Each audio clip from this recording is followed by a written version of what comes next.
If cos A is equal to 12 by 13, then find the other trigonometric values of A.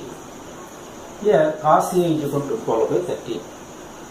That means cos A means, as per definition, adjacent side of A by hypotenuse. So cos A is equal to 12 by 13. So if we take a triangle, this angle is A, B, C, angle A. What is the adjacent side? AB. Then AB is 12K, then AC is 13K. According to Pythagoras theorem, BC square is equal to AC square minus AB square.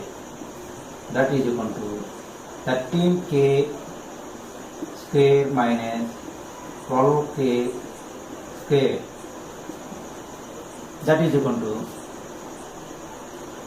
13 30s are 169K square minus 144K square. That is equal to 25K square.